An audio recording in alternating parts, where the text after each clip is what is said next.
What's going on, people? It's Sketch, and I'm back with another video. I know it's been a minute, but it's the first one of the year, really. And finally, Resident Evil 7 is out, and I'm so happy Capcom decided to go the direction they did with this, and finally made a return back to what made this series great. The action games, like 4, 5, and 6, like, they weren't bad. I'm not gonna go and say they're a bad game, even though I'm playing 6 right now, too. And finally.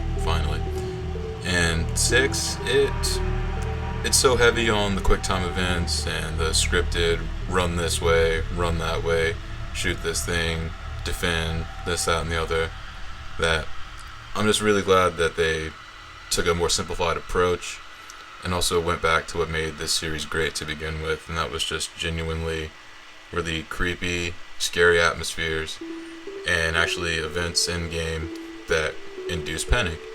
That's honestly what the first few games were great for. Is I remember back playing Resident Evil 1 way back in the day when it first came out, and getting into the snake part, like going into it, even having a walkthrough but never doing it myself, like the snake section of Resident Evil 1 was one of the scariest things I had ever played. And with this game, it took a real sharp left turn compared to Resident Evil 4, 5, and 6 especially, because it tried to be too many things all at once, while this one was just one thing that was done really well, in my opinion. And if you haven't played this yet, I can't recommend this enough. I mean, at the very least, if you don't want to buy it, I know $60 is kind of a big price for something that essentially you could beat in a single night, and also even in just a couple of hours if you know what you're doing. But that being said, what you get out of this game is something that a lot of games have not done in a while. I mean, I guess you have games like Outlast and Amnesia to thank for the direction they took with this, because you can tell it's definitely more of a project that you could tell they were really enjoying what they were doing here, because this has such a mixture of vibes. You have the Texas Chainsaw angle, which you'll see like once you get into it, if you play it, like you'll see that kind of right from the beginning. It's like being in a movie that you can control, but it ties in to the story, even though in a lot of reviews that I saw, a lot of people tried to say contrary, that this has nothing to do with Resident Evil, there's no connection. There is. Like, I'm not going to spoil it for you, but there is a connection, and you definitely see that once you play it. You gotta see it through to the end, because, it's a slow build. It's a very slow build, but once it gets going, it gets fucking going, man. And this is honestly one of the best survival horror games I've played. And also, I'm so glad that Resident Evil has come back to being at the top of the game with the jar that it more or less like made a household name. Aside from Alone in the Dark, of course, because the OG Alone in the Dark was kind of one of the first games to do that, along with Sweet Home, way back in the Famicom days. But, so about this game. So, you go into it, really, especially with the VR, like, I personally, I don't know if I could do the VR sections, or VR with this game, period, because that just seems like it'd be a little too much. But like there's genuinely some parts in this game that made me jump. I tried playing in the dark, and I saw a couple other YouTubers. I saw Jive Turkey try to play this game in the dark. He cut the lights on about 20 minutes into it, and that's about the same thing I did. I played it in the dark for about an hour, but that was after I've already played through it once, and even still, there are points where it still gets me. And just how atmospheric this game is, it's mind-blowing, really. And it's a really enjoyable game too. I saw a lot of people that got stuck in parts. They're saying this is kind of hard, this da. But you just gotta kind of think. It's more of it's a thinking man's survival horror game, or a thinking person rather, would want to be correct in this day and age, yeah.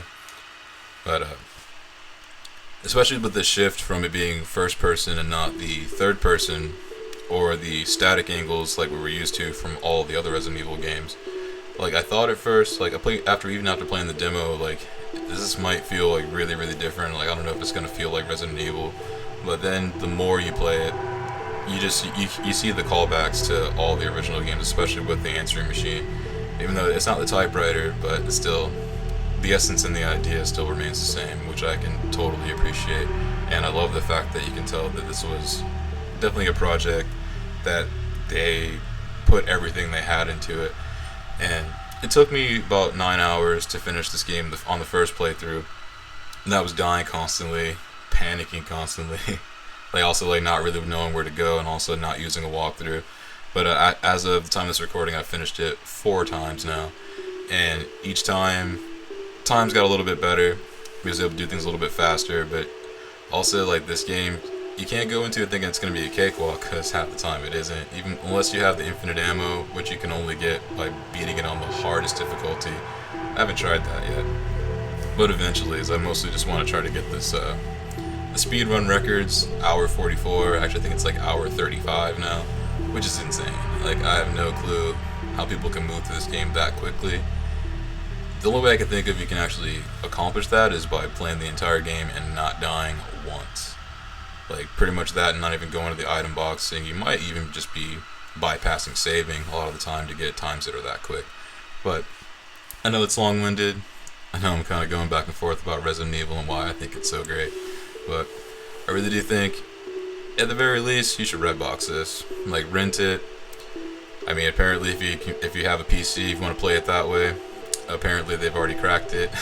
I didn't tell you that, but this is one of those games I definitely think, even if you're not a survival horror fan, if that's not really your thing, I'd say at least give it a shot. If you like horror movies, or if you like games that are like a little bit left to center and especially have like a really interesting story and puts you in the forefront, and kind of just a choose your own adventure that gets kind of fucked up along the way, I highly suggest giving this a shot, because you might be surprised. You might find yourself playing it for hours, even though you're going to be peeing your pants halfway through it, or probably during all of it. But thanks again, guys. I appreciate you. I'll see you on the next one.